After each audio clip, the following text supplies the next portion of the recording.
आजादी मार्च का काफिला सोहराब गोड से हैदराबाद की जानिब रवाना है। उधर कोयटा में भी JUIF के काफिले रवानगी के लिए तैयार हैं। हैदराबाद से वकास बाकिर और कोयटा से फजल तवाब हमारे साथ ही मौजूद हैं, तो इन दोनों से बात करते हैं। सबसे पहले हैदराबाद जाते हैं। वकास, ये बताएगा कि कब तक हैदराबाद आमद मुतवक्के है और क्या यहाँ से भी कुछ ऐसे काफिले हैं जो मरकजी काफिले को ज्वाइन करेंगे?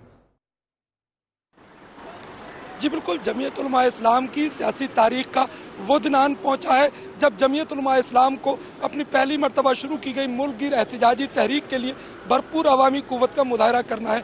हम इस वक्त मौजूद हैं हैदराबाद के करीब हटड़ी बाईपास पर, जहां ठट्टा, बदीन, सजावल, उमरकोट और हैदराबाद और मीर पुखार डिवीज़न से मुल्का अजला के काफिले यहाँ से मरकजी जो आज़ादी मार्च के जुलूस में शामिल होंगे। अब तक जो यहाँ पर मुख्तलिफ अजला के कारकुनान की एक बड़ी तादाद यहाँ पर पहुँच चुकी है। ताहम जैसा कि जमीयत उलमा इस्लाम की जानिब से कहा जा रहा था, उतनी बड़ी तादाद में काफिले गो के अभी यहाँ पर नहीं पहुँचे हैं, लेकिन मौलाना फजलुर रहमान की क़यादत में JUI के आज़ादी मार्च का काफिला करीबन 4 बजे के बाद हटड़ी बाईपास पर हैदराबाद पर पहुंचेगा और कुछ देर यहाँ पर क़याम करेगा। तवक्को की जा रही है कि मौलाना फजलुर रहमान हटड़ी बाईपास पर मौजूद इस्तकबाल करने वाले कारकुनान और मरकजी काफिले में शामिल होने वाले कारकुनान से खिताब भी करेंगे। उसके बाद हटड़ी बाईपास से होता हुआ ये काफिला बरास्ता मटियारी, हलानी और नौशर फिरोज से होता हुआ सकरन बाईपास पर कुछ देर क़याम करेगा और फिर ये सकरन बाईपास के बाद रात गए सक्खर पहुँचेगा। जमीयत उलमा इस्लाम के आज़ादी मार्च का जो काफिला कराची से शुरू हुआ है, उसका रूट इसी तरह मुरतब किया गया है कि सुपर हाईवे से मुल्का तमाम अदला के काफिले सकरन बाईपास, खैरपुर और सक्कर बाईपास पर जमा होंगे। जमीयत उलमा इस्लाम के कारकुनान यहाँ पर पहुँचना शुरू हुआ है। कुछ जो कारकुनान काफिले में शामिल हो रहे हैं वो अपनी गाड़ियों पर आए हैं, अपना ज़ादेरा साथ लाए हैं, और जो काफिले के सिर्फ इस्तकबाल के लिए आए हैं वो यहाँ पर मौजूद है। तो वकास, इसका मतलब ये है कि ये तकरीबन इंटीरियर सिंध के जितने भी काफिले हैं छोटे छोटे, वो इस मरकजी काफिले से मिलेंगे। यहाँ पर पड़ाव होगा, वहाँ से वो मिलेंगे। आप साथ ही रहेगा। कोयटा का रुख करते हैं। फजल तवाब ये बताएगा, चूंकि जिस तरह से खबर ये भी है कि वहाँ से भी काफिले तैयार हो गए, अब कौन से मकाम पर ये मरकजी काफिले से ज्वाइन करेंगे और कितनी तादाद है जो सुबह बलूचिस्तान से इस बड़े काफिले के साथ मिलने वाले हैं?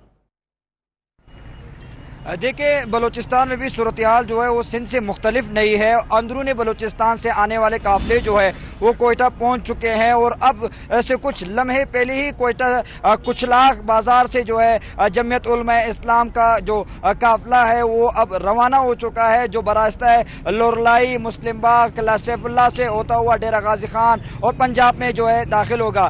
जो जमीयत उलमा इस्लाम के साथ साथ जो दीगर सियासी जमातें हैं, पश्तूनख्वा मिली अवामी पार्टी, अवामी नेशनल पार्टी की क़यादत भी हम देख रहे हैं कि इस काफिले में शरीक है।